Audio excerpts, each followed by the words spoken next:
Sometimes road trips are well planned, or at least planned, but they prove to be not too interesting. And in the grand scheme of things, that's part of life. Because sometimes you just pick a destination without knowing a lot about it and go there, experience something absolutely wonderful and one of a kind, and sometimes you don't. But that's part of a road trip. That's why I usually set a couple of destinations and some asterisks about the whole trip. This time I was aiming to go to Wallingford because I read that there would be a very nice walking path around the town, outside the town, and go back to. I usually have quite a bit of luck with these and see some interesting buildings and farms and cows and sheep and all that sort of animals. But this time I drove a little bit around and I saw that, well, maybe I wasn't in the mood, but I just immediately took off. That was it.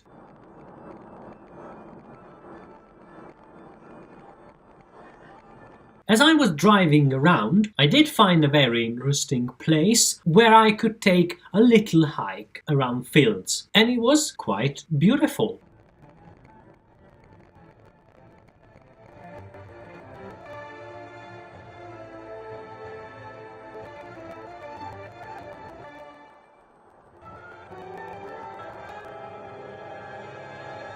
There was a parking lot in the middle of nowhere, and as usual, parking in the UK is mostly paid, unlike in Hungary, where it's mostly free outside city centres. And this time, there was no meter or anything else, it was just a sign that you can pay £3 for the whole day. And I thought to myself, I'm a law-abiding citizen, so let's pay it. Luckily, I already have the app that lets me pay within London, and that was the app they choose to go with. So it was relatively easy to pay for parking. Although, I'm pretty sure that because there were no cameras or anything else, chances are that somebody checks on you in that parking lot are quite low. Still, since it was a nice parking lot, it's always good to pay up.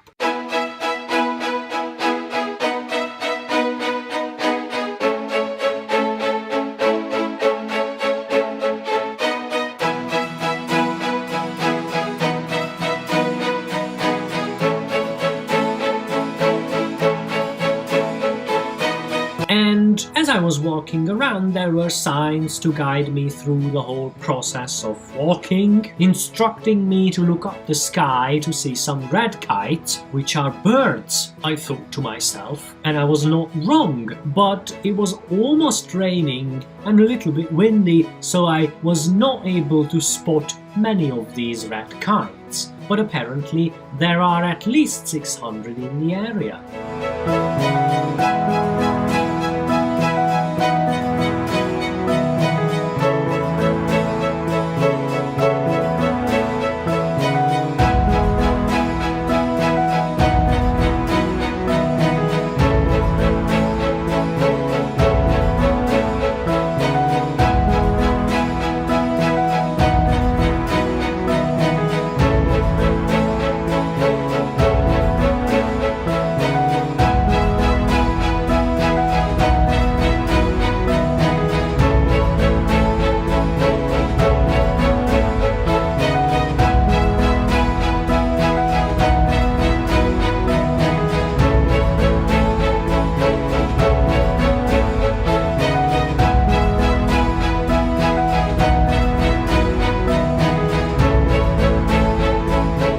While in the UK you get instructed about where to go and what to do and what to see, and if there's a vintage point you can look out and see what's going on, and that's not uncommon in Hungary.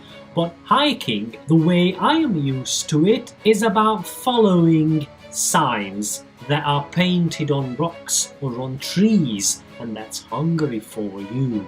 I guess it's a bit more wilder as an experience.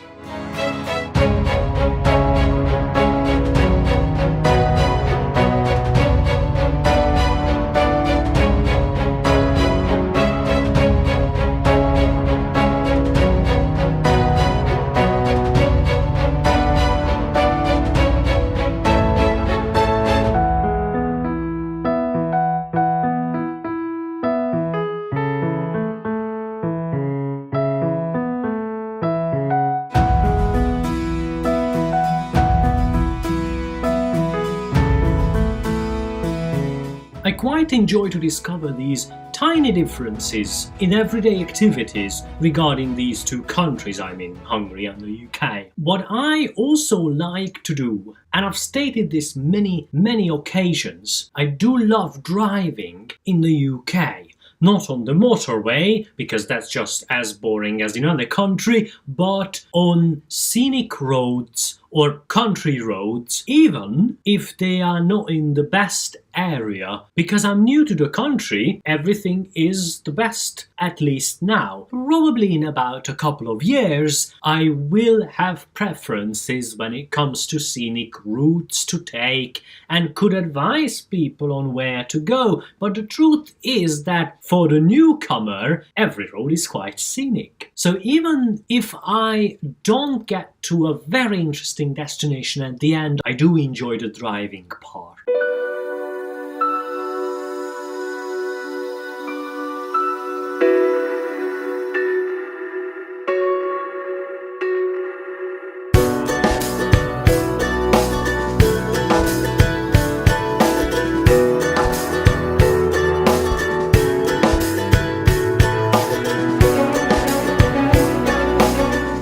But there are a lot of challenges when it comes to road trips. It seems that while the world is quite prepared for people who want to go from A to B, especially on motorways with all the rest areas, the world is not really prepared for all the Sunday drivers, unless they are willing to go to a nearby Costa or a supermarket or whatever to get all the food and all the drinks and all the whatever they need. But what's the proper way? Well, I'm still discovering it, to be honest. Every country has different things to offer. In Hungary, if you're on a road trip, chances are that you can't just stop anywhere expecting to have a nice cup of coffee or find a nice restaurant.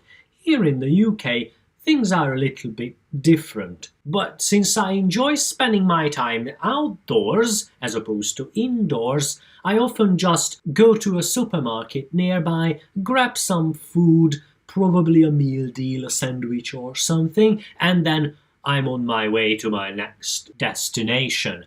But there is one thing that is invaluable to overcome all the challenges of setting a destination, finding your way there, making things a lot faster, and that's Google Maps. Because Google Maps doesn't just offer turn-by-turn navigation, but pictures uploaded by others and suggestions and reviews that are done by the community. Wherever you are, whatever you pick from the map, chances are that you'll have a nice package of information about it before you arrive there. And that's something I find unbelievably 21st century. Now, that doesn't stop me being absolutely oblivious of everything. So, for instance, I stopped at some place. It was a nice mountain top with a very beautiful view of the nice scenery and whatever, and I discovered something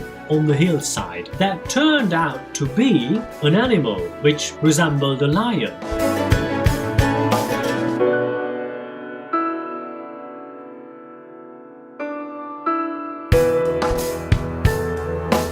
And then I spoke to my friend who lives in the UK. I was told that that is part of a zoo, and then I should expect lots of chalk horses and animals, because that's a thing in the UK, and I had no idea. But then again, I did not know what to Google, and now I do. And now I've just added at least 10 destinations to my list to visit, because now I want to find all the chalk animals. Woohoo! But then, unfortunately, I had to cancel my road trip because I was feeling a bit tired, and when I'm tired I usually lose interest in moving on and to see the next thing. And since nobody forces me to go on, I decided to just turn back and go home and relax. Because the next day I did want to go out again, by the way, not knowing that it would be raining the whole day. So for now, thanks for watching, and